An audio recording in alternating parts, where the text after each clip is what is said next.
Sudah pernah saya jelaskan. Rasulullah SAW adalah guru kita. Sepakati dulu poin ini. Tidak ada guru bagi umat Islam siapapun yang syahadat kecuali Nabi Muhammad SAW. Ini disepakati dulu. Semua dai dan ulama adalah pewaris beliau. Artinya harus mewariskan ilmu yang beliau ajarkan. Apa yang diajarkan itu yang disampaikan ke umat. Yang tidak diajarkan mereka larang agar dikerjakan. Kan begitu mestinya. Ini kaidahnya dulu. Masalah kasus ada orang imam pimpin doa setelah sholat, jangan dibahas doanya. Doa adalah ibadah. Tapi begini, sebelum anda kerjakan satu ibadah, tanya, saya mau ziarah kubur. Jangan ziarah kubur sebelum anda tanya bagaimana Rasulullah SAW ziarah kubur, agar jangan anda buat-buat ziarah kubur itu. Adanya orang taruh kembang di kuburan, siram air, buat batu nisan, pasang lampu, baca zikir-zikir di sana karena dia mau ziarah kubur semaunya sendiri. Tidak bisa. Anda muslim, punya kiai, punya Rasulullah SAW, suri tauladan kita, uswatun hasanah. Tanya Rasulullah ziarah kubur bagaimana? Rasulullah SAW dalam hadis Bukhari menziarahi kubur Baqi, datang, memberikan salam, mendoakan mereka, pulang. Nggak ada lagi yang lain. Nggak pernah Nabi SAW bawa kembang, siram kuburan karena sudah kering, padahal Madinah panas 50 derajat, pecah-pecah tanahnya. Ada istilah di Indonesia, kalau tanahnya pecah, kesian lagi diazab di bawah, kasih air, kasih kembang biar wangi, biar ditaruh kembang yang paling mahal. Kalau dia ahli maksiat tetap disiksa di bawah gitu kan. Jadi nggak bisa itu patokannya. Mau sholat, jangan pernah sholat dulu, tanya Rasulullah sholat bagaimana, belajar 5 menit bisa. Oh rukunya begini, sujudnya begini, sama, baru Allah terima. Tujuan Nabi SAW diutus untuk apa? Untuk dicontohi, diciplak hidupnya. Cara makannya, cara tidurnya, berpakaian, bahkan cara jalannya saja. Para sahabat contohnya, Nabi jalan begini. Bukankah ada hadis yang mengatakan, sahabat berkata Rasulullah SAW kalau jalan seperti orang turun dari bukit. Mereka sampai membahasakan itu. Rasulullah pernah keluar kepada kami, menyisir rambutnya dengan rapi ke arah sebelah kanan belakang. Ditunjukkan, gitu kan? Rasulullah SAW menyukai ini. Rasulullah SAW memakan dengan cara begini. Diajarkan kepada kita semua agar kita contohin. Yang jadi masalah bagi kita ini, kita selalu mau buat apa-apa yang tidak diperintahkan oleh Nabi SAW. Selalu alasannya baik. Sekarang kasus berdoa setelah sholat. Doa adalah ibadah, nggak ada masalah doa. Tapi kalau kita mau ikat antara sebuah ibadah dengan ibadah yang lain, tanya dulu, Rasulullah pernah ikat nggak? Pernah pertemukan nggak? Ziarah kubur dengan baca Quran. Ziarah kubur ibadah, baca Quran ibadah. Pernah nggak Nabi baca Quran di kuburan? Itu tanya. Nggak ada riwayat Nabi SAW pernah baca Al-Fatihah untuk orang mati atau baca di ayat Al-Quran. Datangkan dalilnya coba. Nggak ada satu hadis pun menjelaskan masalah itu. Lalu kenapa anda buat? Oh karena saya mau buat ibadah. Baik, ibadah yang Nabi ajarin. Salam, doain, selesai.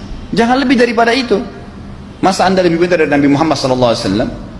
Habis sholat, memang paket yang Nabi tawarkan, yang beliau selalu kerjakan adalah zikir. Setelah sholat dengan zikir sholat yang sudah masyhur, istighfar, kemudian baca Allahumma antas salam, sampai membaca ayat kursi, al-ikhlas, al-falaq, an-nas, baca subhanallah, alhamdulillah, Allah akbar 33 kali, sampai terakhir baca digenapkan la ilaha illallah wahdahu la syarika lah. Selesai itu semua hadis Nabi SAW menjelaskan setelah sholat, Rasulullah SAW langsung berdiri.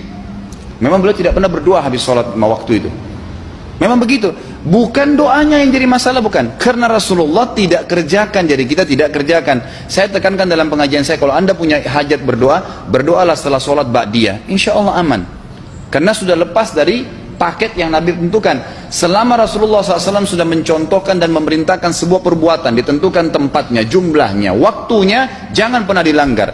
Habis sholat bacalah subhanallah 33, alhamdulillah 33, Allah akbar 33. Jangan anda bilang saya bisa baca 100. Loh, Rasulullah suruh 33 kok. Ditentukan, jangan lebih pintar. Nanti setelah sholat, jangan ikutkan dengan paket rangkaian sholat ini. Di luar waktu sholat anda membaca 100, silahkan. Karena nggak ada penekanan di situ. Kalau ada penekanan waktu, tempat, dan jumlah, jangan dibantah. Anda pengikut Rasulullah atau bukan, gitu kan? Harus jadi jelas. Yang membuat umat ini di Indonesia juga jadi masalah sekarang, karena mau buat sendiri, semaunya sendiri. Kenapa akhi, kenapa Pak Kiai, kenapa Habib, kenapa Ustadz, kenapa buat ini? Bukankah Rasulullah tidak mencontohkan? Oh nggak apa-apa, ini kan baik. Loh, kalau semua orang berkata seperti anda, apa yang tertinggal dari agama kita? Kira-kira apa lagi yang tertinggal? Nggak ada kemurnian agama, karena semua orang mau buat semaunya, gitu kan? Semaunya sendiri. Pindah rumah, baca berzanji. Apa itu berarti sejarah Nabi? Kenapa baca berzanji, saudaraku? Rasulullah waktu pindah rumah pernah baca-baca gitu nggak? Nggak pernah. Kenapa dibuat? Anda muslim bukan? Muslim. Ya saya harus ikuti. Kalau tidak akan terus ini mengakar nih. Anda buat satu bid'ah sekarang, bid'ah itu lawannya sunnah. Anak Anda akan buat 10 bid'ah, cucunya akan buat 100 bid'ah, akan banyak bid'ah merakar di masyarakat, dan agama akan ditinggalkan. Kemurnian sunnah akan hilang, gitu kan? Ini bahaya.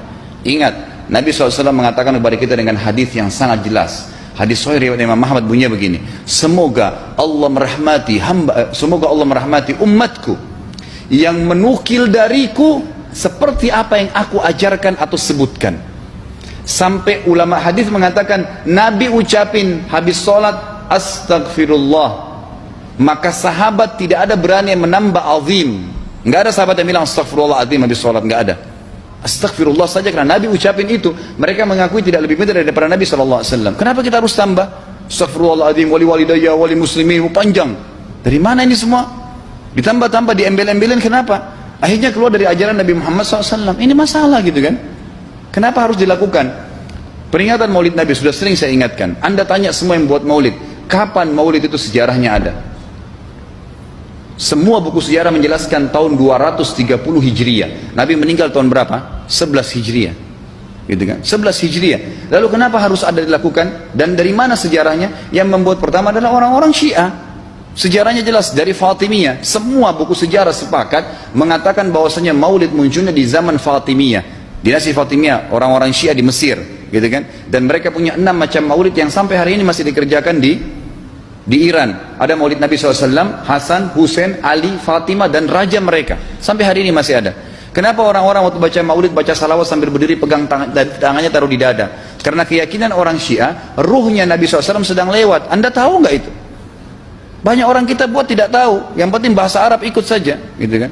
Tidak bisa.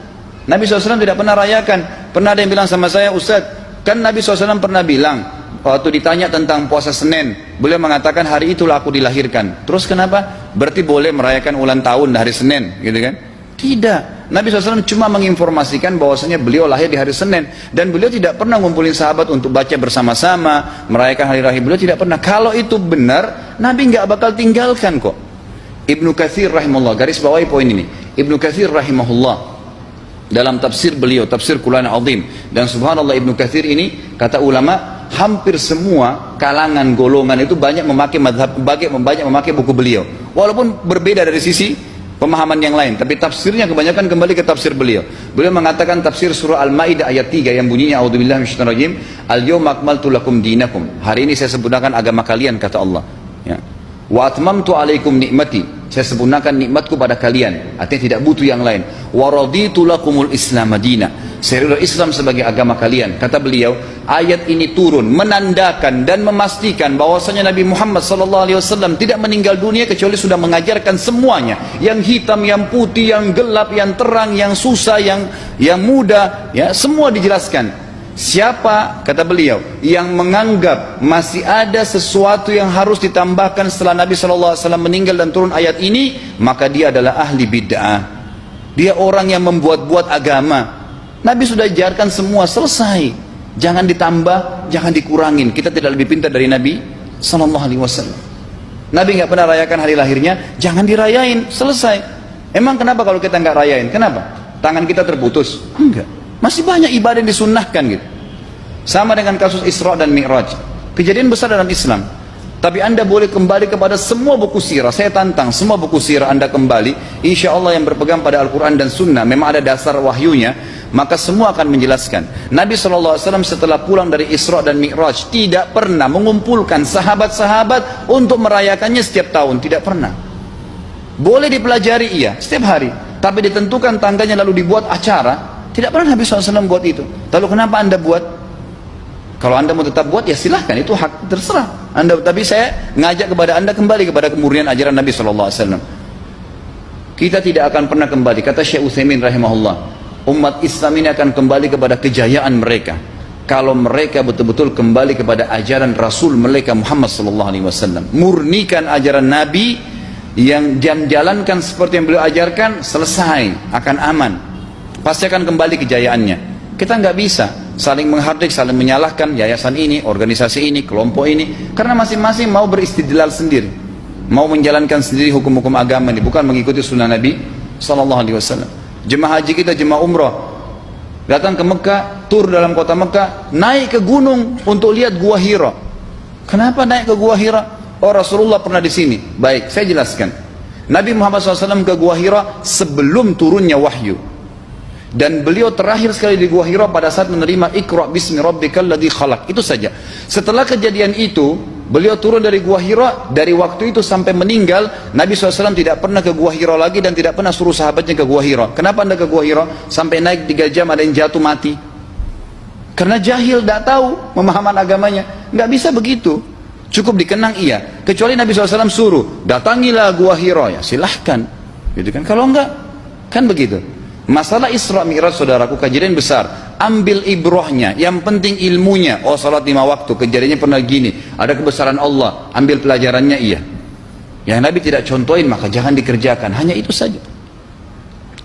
Zikir bersama, di sini ditanyakan juga zikir bersama. Nabi SAW disebutkan dalam hadis Bukhari, kalau berzikir habis sholat, beliau membaca zikir tertentu, sahabat baca zikir tertentu, sahabat baca zikir tertentu. Jadi Nabi SAW tidak pernah paksain.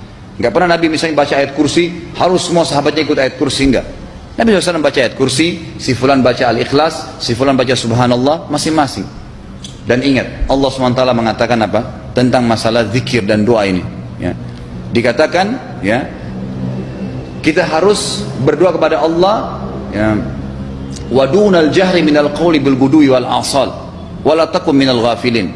Berdoalah kalian, berzikirlah kalian dengan doa kalian, dunal jahri minal qawl, tidak dengan teriak-teriak. Allah berfirman dunal jahr, tidak teriak-teriak, ya. Dan janganlah kalian menjadi orang-orang yang lalai.